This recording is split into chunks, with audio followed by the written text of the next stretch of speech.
Stories that stay. प्यार के नशे से परे आसमान में सूरज ढल रहा था। शाम की हल्की हल्की ठंडी हवा शहर की सड़कों को छूते हुए पुराने गलियों में समा रही थी। शहर के पुराने हिस्से में पीले पड़ चुके बल्बों की मध्यम रोशनी में नहाया हुआ एक कॉफी हाउस था, कैफे विस्टा।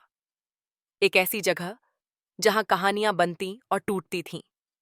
वहीं पहली बार काव्या और रिहान की मुलाकात हुई थी। काव्या 22 वर्षीय, एक जिंदा दिल, आत्मनिर्भर और सपनों से भरी युवती थी। किताबों, कविता और फोटोग्राफी की शौकीन। उसके लिए हर धुंधली चीज में भी कोई कहानी छिपी होती थी। रिहान, उसकी कहानी बिल्कुल उलट थी। 25 वर्षीय, गहरी आंखों वाला लड़का, जो जैसे अपनी ही दुनिया में कैद था। बाल बिखरे, दाढ़ी अनसंवरी और कपड़े अस्त व्यस्त। उसकी आंखें किसी न मिटने वाले दर्द की कहानी बयां करती थीं। काव्या ने पहली बार उसे कॉफी शॉप के कोने में बैठे देखा, जहां उसके सामने एक खाली कप और शराब की छोटी बोतल पड़ी थी। काव्या कुछ पल उसे देखती रही। कौन है ये? इतनी उदासी किस बात की है? अचानक रिहान की नजर उस पर पड़ी। हल्की सी अधूरी मुस्कान, जैसे बरसों बाद किसी ने उसकी ओर देखा हो। काव्या ने खुद को रोक नहीं पाई और उसकी टेबल की ओर बढ़ गई। हाय, मैं काव्या। रिहान चौंका, फिर बेमन से बोला, हाय रिहान, लेकिन तुम मुझसे क्यों बात कर रही हो? लोग मुझसे बचते हैं। काव्या ने मुस्कुराकर कहा, शायद मैं लोगों जैसी नहीं हूं। इसी मुलाकात से एक अनकही कहानी की शुरुआत हुई। काव्या को जल्द ही एहसास हुआ कि रिहान के जीवन में कुछ छुपा हुआ है। उसकी आंखों में न केवल दर्द, बल्कि एक डर भी था, जो किसी भारी राज को छुपा रहा था। धीरे धीरे दोनों मिलने लगे। किताबें, कॉफी, लंबी बातें। लेकिन हर बार जब भी रिहान थोड़ा खुलता, अचानक चुप हो जाता। एक रात कॉफी शॉप के बाहर काव्या ने साहस जुटाया। रिहान, तुम मुझसे कुछ छुपा रहे हो। मैं महसूस कर सकती हूँ। क्या तुम मुझ पर भरोसा नहीं करते? रिहान ने गहरी सांस ली। काव्या, मेरी जिंदगी इतनी आसान नहीं। मेरा अतीत, वो मुझे रोज खींचता है। शराब ही मेरी एकमात्र साथी है। काव्या ने उसका हाथ पकड़ा। कहानी बताओ, शायद हल्का महसूस करोगे। रिहान ने कांपती आवाज में कहना शुरू किया। मैं कभी ऐसा नहीं था। खुश था, सपने थे। लेकिन एक दिन पापा ने सब छोड़ दिया। माँ बीमार पड़ी। मैं नौकरी के लिए संघर्ष करता रहा। उधर माँ अस्पताल में अकेली तड़पती रही। और एक रात माँ भी चली गई। मैं टूट गया काव्या। किसी ने मेरा हाथ नहीं थामा। किसी ने मेरी बात नहीं सुनी। शराब ने सुनी। काव्या की आंखों से आंसू बह निकले।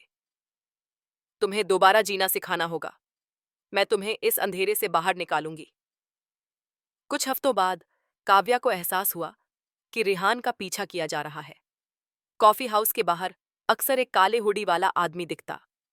वो दोनों को दूर से देखता और फिर गायब हो जाता। एक रात काव्या ने रिहान से कहा, क्या तुम जानती हो, कोई तुम्हारा पीछा कर रहा है? रिहान का चेहरा सफेद पड़ गया। शायद वो लोग फिर लौट आए हैं। कौन लोग? रिहान चुप हो गया, लेकिन उसकी आंखों में भय साफ झलक रहा था। रातों को रहस्यमयी फोन कॉल्स आने लगे। रिहान, तुम बच नहीं पाओगे। हम जानते हैं कि तुम किससे मिलते हो। काव्या डर गई, लेकिन उसने रिहान का साथ नहीं छोड़ा। रिहान ने बताया, मैंने कभी एक खतरनाक गैंग के लिए काम किया था।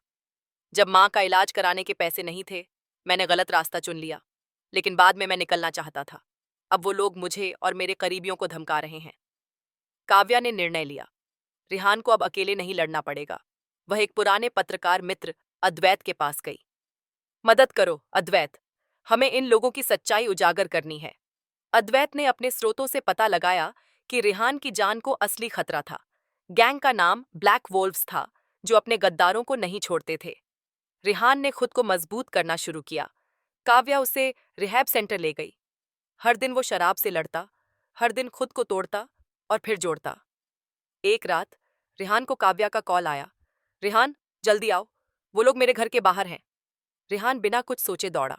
जैसे ही वो पहुंचा, दो नकाबपोश लोग काव्या को धमका रहे थे। रेहान ने साहस जुटाकर मुकाबला किया। पुलिस आई, दोनों अपराधी पकड़े गए। ये घटना रेहान की आंखें खोलने वाली थी।